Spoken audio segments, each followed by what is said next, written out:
राधे राधे, जय Hind. Electromagnetic effect, mesomeric effect और electromagnetic effect के उपरांत आज हम एक नया कॉन्सेप्ट पढ़ेंगे, अनुनाद, रेजोनेंस। अनुनाद या रेजोनेंस।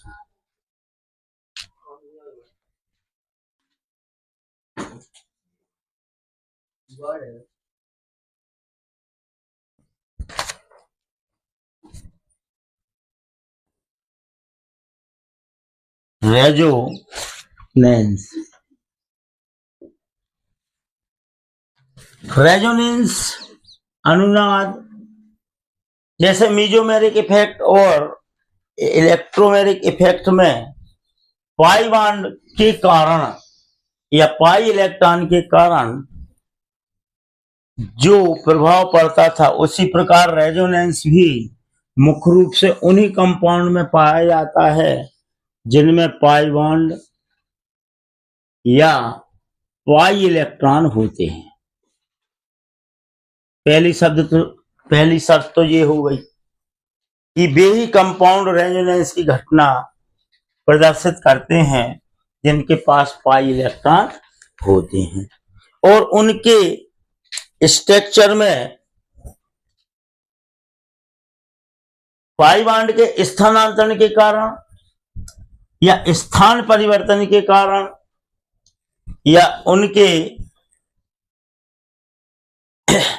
एक निश्चित स्थान पर होने के कारण जब एक से अधिक स्ट्रक्चर बनते हैं और इन स्ट्रक्चरों के बीच इस टाइप का चिन्ह लगाते हैं, तो इस घटना को रेजोनेंस कहते हैं। इस घटना को रेजोनेंस कहते हैं और यही रेजोनेंस इफेक्ट कहलाता है, जिसका मुख्य कारण होता है पाई इलेक्ट्रॉन का स्थानांतरण। जैसे हम एक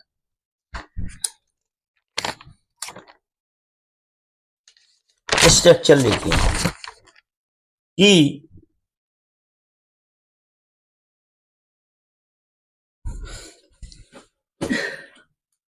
CH3 C double bond O।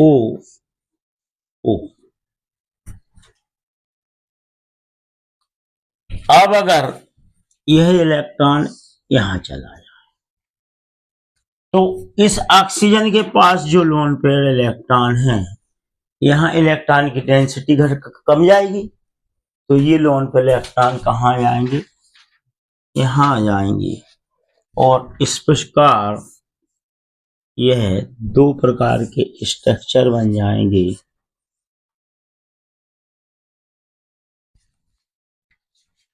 और यह डबल और इस घटना के कारण पाई बॉन्ड के इलेक्ट्रॉन के स्थानांतरण के कारण यह जब दो या दो से अधिक स्ट्रक्चर तैयार करते हैं, इस घटना को रेजोनेंस कहते हैं और इन कंपाउंड को रेजोनेंस स्ट्रक्चर या रेजोनेंस कंपाउंड या ग्रुप कहते हैं। और इन रेजोनेंस स्ट्रक्चरों के परिवर्तन या एक से अधिक बनने के कारण इनके कुछ प्रॉपर्टीज में अंतर आ जाता है, भौतिक एवं रासायनिक गुण। इसीलिए इनको रेजोनेंस स्ट्रक्चर कहते हैं। इसी प्रकार बेंजीन या एरोमेटिक कंपाउंड में एक से अधिक पाई बॉन्ड पाए जाते हैं, पाई इलेक्ट्रॉन पाए जाते हैं, जो अल्टरनेट सिंगल बॉन्ड और डबल बॉन्ड के रूप में रहते हैं, तो उनके भी अलग अलग प्रकार के स्ट्रक्चर बनते हैं। और जब अलग अलग प्रकार के स्ट्रक्चर बनते हैं तो उनके थोड़े बहुत रासायनिक और भौतिक गुणों में अंतर आ जाता है और जिनमें उस कंपाउंड से अत्यधिक परसेंटेज में गुण पाए जाते हैं उसे फाइनल स्ट्रक्चर मान लिया जाता है। जैसे हम बेंजीन लें तो बेंजीन में अल्टरनेट सिंगल बॉन्ड और डबल बॉन्ड होती है। जैसे हम कहें कि सी सी सी सी सी सी, एक एच यहाँ जुड़ जाएगा, एक एच यहाँ जुड़ जाएगा, एक एच यहाँ जुड़ जाएगा, एक एच यहाँ जुड़ जाएगा और एक एच यहाँ। अब सभी कार्बन के ऊपर एक एक पाई इलेक्ट्रॉन होगा। अब बार बार CH न लिख के हम षटकोणीय संरचना बना देंगे और एक एक पाई इलेक्ट्रॉन यहां पर रख देंगे। ठीक है ना। अब यहां से स्ट्रक्चर बनना चालू हुआ तो ये रेजोनेंस का चिन्ह है। तो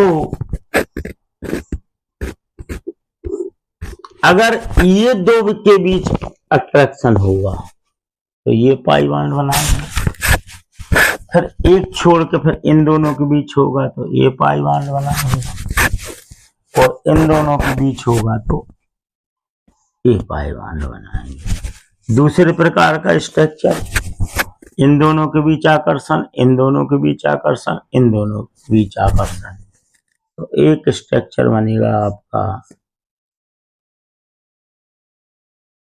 इस प्रकार का। एक इन दोनों के और इन दोनों के बीच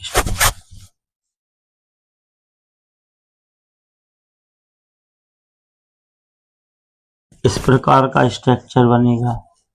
एक इनके और इनके बीच बनेगा।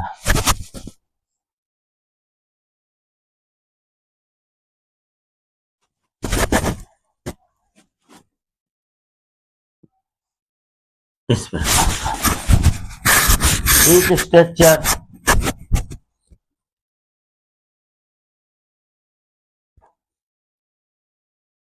इनके बीच बनेगा। अब इस प्रकार बेंजीन के 1 2 3 4 5 प्रकार के स्ट्रक्चर बनते हैं। इन प्रकार की संरचना ये स्ट्रक्चर को अनुनादी संरचना और इस घटना को रेजोनेंस या अनुनाद कहते हैं। अब इन पांचों स्ट्रक्चर में से देखते हैं कि स्थायित्व किसका ज्यादा होता है, उस स्ट्रक्चर को फाइनल मान लिया जाता है और यही रेजोनेंस स्ट्रक्चर पाया जाता है। कोई दिक्कत तो नहीं है ना। अब आप देखो अंतर समझे। इंडक्टिव इफेक्ट सिंगल बॉन्ड के कारण और ग्रुप के कारण, इलेक्ट्रोमेर, और फिर ये दो प्रकार के, एक पॉजिटिव और एक नेगेटिव।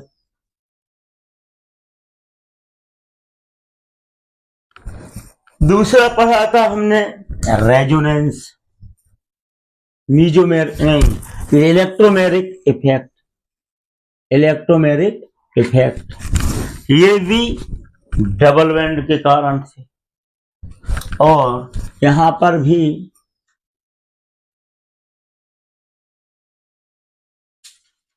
इफेक्ट नेगेटिव और पॉजिटिव पाए जाते।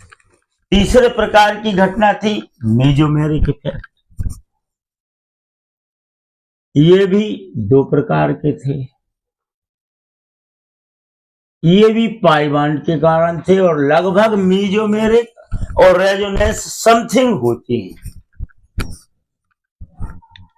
लगभग मतलब थोड़ी लगभग कुछ समानताएं पाई जाती है, ये कह सकते हैं। और चौथा पढ़ा हमने रेजोनेंस, सिंगल बॉन्ड और बाकी शेष पाई बॉन्ड या पाई इलेक्ट्रॉन के कारण स्ट्रक्चरों में अंतर आता है। इससे पहले पढ़ा था हमने मुक्त मूलक जो अपने स्वयं के इलेक्ट्रॉन को ले जाए। फिर पढ़ा था हमने कार्बोकैटायन जो बॉन्ड को तोड़कर अपना इलेक्ट्रॉन भी फंक्शनल ग्रुप को दे दी। फिर पढ़ा था हमने कार्बेनियम आयन नेगेटिव जो अपने ही ग्रुप के साथ से संयोजी बंद करके खुद का इलेक्ट्रॉन के साथ साथ फंक्शनल ग्रुप के इलेक्ट्रॉन को भी अपने ओर आकर्षित करके अलग हो जाए।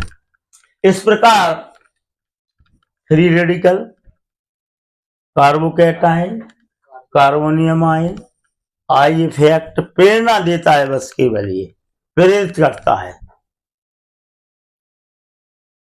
पॉजिटिव और नेगेटिव आई इफेक्ट।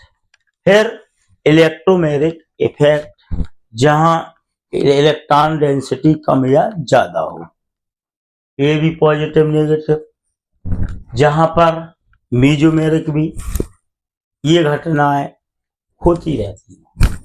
यहाँ फंक्शनल ग्रुप कोई प्रभाव नहीं डालता, पाई इलेक्ट्रॉन का स्थानांतरण होता रहता है। ये भी रेजोनेंस के समान है।